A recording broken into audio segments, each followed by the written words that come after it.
नमस्कार, आप देख रहे हैं आज तक। आपके साथ मैं हूं सईद अंसारी। लॉकडाउन से छूट मिलते ही कोरोना के नियमों की अनदेखी एक बहुत बड़ा खतरा बनकर हमारे देश के सामने खड़ी हो गई है। इंडियन मेडिकल एसोसिएशन ने जहां तीसरी कोरोना की लहर को लेकर सख्त चेतावनी जारी की है, तो हमारे देश के प्रधानमंत्री नरेंद्र मोदी को भी यह कहना पड़ा है कि लापरवाही से ही तीसरी लहर आएगी, अपने आप बिल्कुल नहीं आएगी। और हमें अब यह सोचना चाहिए कि हम इस लहर को कैसे रोकें। इसमें दो मत नहीं कि पूरे कोरोना काल के दौरान हमारे नेताओं ने ही धार्मिक और सियासी आयोजनों को मंजूरी दी। हरिद्वार का कुंभ मेला हो या फिर हैदराबाद में भीड़ भाड़ भरा रमजान का त्योहार। अगर कोरोना वायरस हमारे बीच मौजूद रहा तो हमारे आसपास के ये उत्सव और आयोजन भी होते रहे। धार्मिक आयोजनों के अलावा पर्यटन के खुलते ही सारी हदें पार हो गईं। शहर शहर हिल स्टेशनों पर लापरवाही का इन्फेक्शन फैलता नजर आया। इन लापरवाहियों से तीसरी लहर का डर सबसे ज्यादा सता रहा है। इसके बावजूद पर्यटन के साथ धार्मिक आयोजन जारी है, जिसमें कोरोना प्रोटोकॉल का पालन करना नामुमकिन है।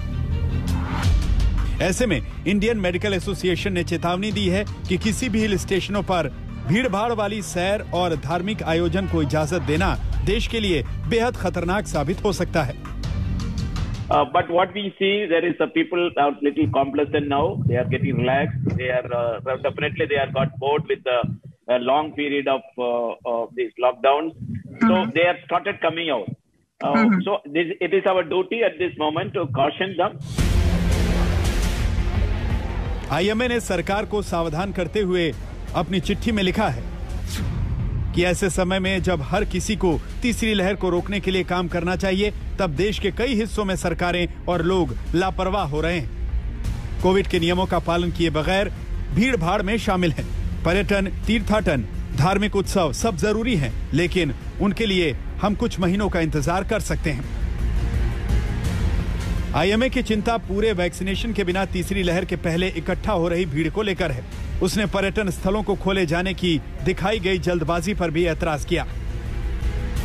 चिंता की वजह आप इन तस्वीरों से समझ सकते हैं। यह है रुद्रप्रयाग का चोपता, जहां बड़ी तादाद में पर्यटक पहुंच रहे हैं। गौर करिए, इसमें से किसी के भी चेहरे पर मास्क नहीं है। यह सही है कि लॉकडाउन के दौरान पर्यटन बंद रहने से चोपता के लोगों की रोजी रोटी पर आफत आ गई थी, मगर यह भी समझने की जरूरत है कि कोरोना नियमों का पालन न करना घातक साबित हो सकता है। यही हाल नैनीताल का भी है। लॉकडाउन खत्म होते ही बड़ी तादाद में लोग पहाड़ों की सैर पर निकल पड़े। पार्किंग फुल हो गई। झील में नाव की सवारी के लिए भीड़ भाड़ जुट गई। उस पर हिदायत के बावजूद मास्क को लेकर भरपूर लापरवाही नजर आ रही है। एक तो भीड़ भाड़ और फिर कोविड नियमों की अनदेखी, वो भी तब जबकि देश में वैक्सीनेशन की रफ्तार सुस्त भी है और कई लोगों को पहली डोज तक नहीं लगी है। यही नहीं, तीसरी लहर का आना तय माना जा रहा है। ऐसे में देश के प्रधानमंत्री ने भी लोगों से लापरवाह भरे रवैये पर सवाल उठाए हैं। पीएम मोदी ने पूर्वोत्तर के राज्यों में कोरोना से लड़ाई पर मुख्यमंत्रियों के साथ वीडियो कॉन्फ्रेंसिंग के जरिए बात की। आज मैं बहुत जोर देकर कहूंगा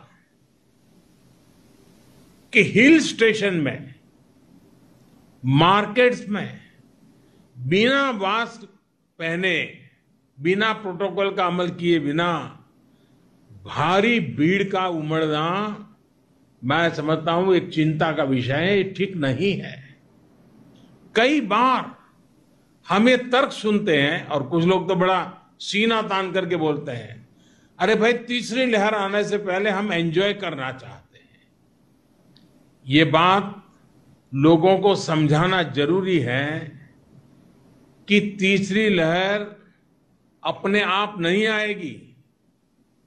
कभी कभी लोग सवाल पूछते हैं, तीसरी लहर की क्या तैयारी की है, तीसरी लहर के लिए आप क्या करेंगे। आज सवाल ये होना चाहिए हमारे मन में कि तीसरी लहर को आने से कैसे रोकना है। IMA ने भले ही पर्यटन स्थलों पर भीड़ और कांवड़ यात्रा समेत दूसरे धार्मिक आयोजनों को लेकर अब जाकर सरकार को सावधान किया है। प्रधानमंत्री मोदी ने आज ही हिल स्टेशनों पर भीड़ और कोविड नियमों की अनदेखी पर सवाल उठाए हैं।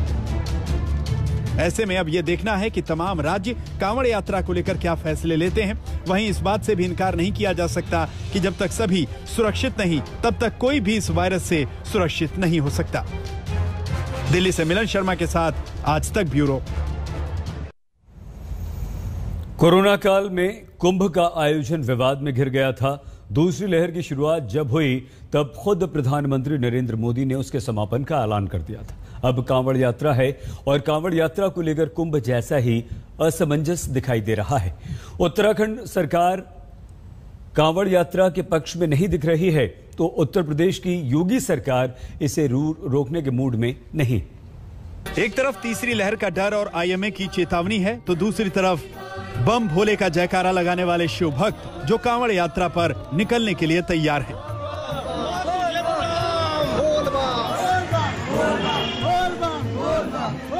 सवाल है कि क्या तीसरी लहर की आशंका को देखते हुए कांवड़ यात्रा की इजाजत दी जाएगी। इस मुद्दे पर आपको उत्तराखंड के मुख्यमंत्री का बयान भी सुनाएंगे, लेकिन उससे पहले आईएमए उत्तराखंड का रुख देख लीजिए। उसने राज्य के मुख्यमंत्री पुष्कर सिंह धामी को चिट्ठी लिखी है। इस चिट्ठी के जरिए मांग की है कि कांवड़ यात्रा को रद्द किया जाए। आईएमए उत्तराखंड का राज्य सरकार से आग्रह है कि आप जुलाई अगस्त 2021 में प्रस्तावित कांवड़ यात्रा को रद्द कर दें, क्योंकि कोरोना महामारी की तीसरी लहर देश के दरवाजे पर दस्तक देने को तैयार है, जैसा कि कई जानकारों ने बयान दिया। कुंभ आयोजन का नाम लिए बिना ही इंडियन मेडिकल एसोसिएशन उत्तराखंड ने मुख्यमंत्री से अपील की है कि वो श्रद्धालुओं को दूसरे राज्यों से आने की इजाजत न दें। पिछली नाकामियों से सीखते हुए हमें श्रद्धालुओं को अपने राज्य की सीमा में प्रवेश करने की इजाजत नहीं देनी चाहिए और राज्य को कोरोना की तीसरी लहर से सुरक्षित रखना चाहिए। अब आपको सुनाते हैं कि कांवड़ यात्रा को लेकर आज तक से खास बातचीत में मुख्यमंत्री पुष्कर सिंह धामी ने क्या कहा था। उत्तराखंड केवल एक होस्ट के रूप में हम सभी राज्यों से बात करेंगे। अभी अधिकारी लेवल पर बातें हुई हैं, अगर उच्च स्तर पर बात करने की आवश्यकता पड़ेगी तो उसकी भी बात करेंगे और हमारे लिए सबसे पहली प्राथमिकता है कि लोगों की जान माल की रक्षा करें। दरअसल कांवड़ यात्रा एक राज्य तक सीमित नहीं है। हरियाणा, उत्तर प्रदेश और दिल्ली के श्रद्धालु उत्तराखंड के हरिद्वार से गंगा जल लेते हैं। कोरोना संक्रमण को देखते हुए उत्तराखंड सरकार ने टैंकरों के जरिए पड़ोसी राज्यों तक गंगा जल भिजवाने का भी इंतजाम किया है ताकि हरिद्वार में भीड़ भाड़ से बचा जा सके। अब आपको बताते हैं कांवड़ यात्रा को लेकर राज्यों का रुख क्या है। यूपी के मुख्यमंत्री योगी आदित्यनाथ ने कहा, कांवड़ यात्रा पर पाबंदी नहीं लगाएंगे, सारे कोविड नियमों के साथ यात्रा होगी। उत्तराखंड के मुख्यमंत्री कह चुके हैं उनके लिए लोगों का जान माल अहम है। दिल्ली के मुख्यमंत्री का रुख फिलहाल साफ नहीं है। वहीं बिहार सरकार राज्य में होने वाली कांवड़ यात्रा पर 8 अगस्त को फैसला लेगी। दरअसल बिहार के लोग झारखंड स्थित देवघर में बैद्यनाथ धाम में जल चढ़ाते हैं। इंतजामों की जानकारी देने वाले बिहार के पर्यटन मंत्री ने कोरोना को लेकर चिंता जताई, मगर ना तो खुद मास्क में दिखे और ना ही उनके आस पड़ोस के लोग मास्क में नजर आए। अभी कोरोना काल चल रहा है, कोरोना काल को भी ध्यान में रखा गया है। कोरोना की स्थिति यदि बिगड़ी नहीं तो जल वहाँ जो है सो चढ़ाने के लिए सारी व्यवस्था होगी, जल निकासी के लिए भी सारी व्यवस्था है। यानी यूपी सरकार जहां कांवड़ यात्रा को जारी रखने के पक्ष में है तो बिहार सरकार अभी उलझन में। इस बीच आईएमए को डर सता रहा है कि ऐसे आयोजनों को रोका नहीं गया तो नतीजे खतरनाक होंगे। छपरा से आलोक कुमार जायसवाल और दिल्ली से आशुतोष मिश्रा के साथ आज तक ब्यूरो।